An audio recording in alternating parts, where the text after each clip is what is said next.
Да. Биздин айылга келиңизге кош келипсиз. Так, устаз, менин жашым 16да, мага акыл насаат айтыңыз ар дайым. Мен ар дайым аны жүрөгүмдө сактап, ага амал кылып жүрөйүн дейт. Субханаллах. Акыл насаат Кур'ан-ы Каримден өткөн акыл насаат жок да. Пайгамбар саллаллаху алейхи ва салламга бирөө келип айтты. Я Расулаллах, айзни ва аужис. Мага насаат айтыңызчы, бирок кыскараак болсун дейт. Кыска нуска. Пайгамбарыбыз мындай деди. Ида кумта фи салатик фасалли салата муаддиин. Качан сен намазга турсаң, коштошуу намазын окугун дейт. Мына сага насаат, баарыбызга насаат. Коштошуу намаз качан? Бир күндө 5 жолу өлүмдү эстей турган болсоңуз, билесиз бунун намазы кандай болот? Бул каяктан бирөөнү алдап отурсун? Качан текеберлен көрө албастык кылсын? Эгерде азыр ушул намаздан коштошуу намаз багымдатка мен жетемби, жетпейм деп отурса. Ошон үчүн өлүмдү эстеген намаз эң чырайлуу намаз. Жөндөн жөн эле эмес болчу, чоң насаат да биз баарыбызга. Сизден сураныч так, уулум, Кудайдын жолунда 5 убакыт намаз окуп, 5 жылдан бери соопчулук ар дайым иш кылат. 4 кызы бар, өзүңүз баш болуп, жамаат менен уулду болушуна дуа кылыңыз. Кудай кааласа дуа кылабыз. Алла таалам иншалла баарыңызга кабыл кылсын, чогуу дуа кылабыз. Биздин бир суранычыбыз бар. Биз биринибиз 3 айдан бери күнөөсүз түрмөдө отурат. Ушул ай ичи чечүүсүн соту болот эле. Жамаат менен дуа кылыңыздар. Азыр дуа кылып берели. Да, устаз алымдар үй бүлөбүз менен Алла разы болсун, жакшы көрөбүз. Так, устаз, сырткы өлкөлөрдөн келип жаткан товарлардын растаможка болгону бар, болбогону бар.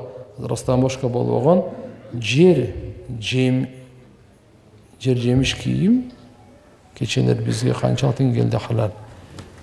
Жер жемиш кийим кечелер растаможка болбогон канчалык деңгээлде халал. Так, шарият кандай жооп берет? Алла разы болсун.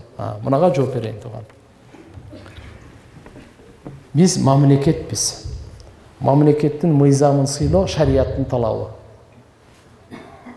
Мамлекеттин мыйзамын сыйлоо шариятка каршы келбеген. Бул шарияттын талабы. Мисалы, светофор коюп коюпсуз ар жерде. Кызыл күйдү мамлекеттин талабы, шариятка ылайыктуу. Баш ийүү важип болот ушундай учурларда. Кудум ушундай эле мамлекет өзүнүн элин ушуларга бир рахат жетсин, туура жетсин, байлар мамлекетке растаможка кылып акча төлөсүн. Ошолар аркылуу пенсиялар, ошолор аркылуу врачтарга, мугалим жана башкаларга, кары картаңдарга бардык нерселер берилет десе, аны туура эмес жол менен алып келген болбойт таксырдар. Растаможка кылыш керек маны. Эми сизге бизге күмөн да, мына суу растаможка менен келдиби же растаможкасыз? Же мына ошо коларчы ошо растаможка менен келдиби? Ага мен жооптуу эмесмин. Сиз жакшы күмөндү алып иштете бериңиз, сизге халал. Сиз акчага сатып алдыңыз, акчага алдыңыз болду. Анан нар жагында биздин мамлекетке кандай растаможка менен келди. Бирок эгерде сиз билсеңиз, ушул машина растаможкасыз келдиби, анда албаңыз. Бизде мындай. Сиз билсеңиз, уурулук менен келди. Курбан айтка ошол койду алып сойсом болобу? Менен ушуну сурап бербейсизби? Уурдап келген кой. Мен билем, ушуну курбанчылыкка сойсо болбойт экен. Курбанчылыкка сойсо болбойт экен. Туган куттум ушундай эле. Бул неме бул болбойт. Уурулук кылып, мисалы мен билем, мына телефон 10.000 сом. Бирок мага 1000 сомго бир алып келди да. Сразу алып токто. Эгерде муну күмөнүм көпчүлүгү уурулук кетип атабы? Бул сизге адал эмес алганга. Коюп коюң. Эгерде жөн эле биз ар бирин териштиргенге да акын дагы жок. Бирок бул зарыл иш болуп калышы да мүмкүн арзан саткангачы. Андай болсо ала бериңиз.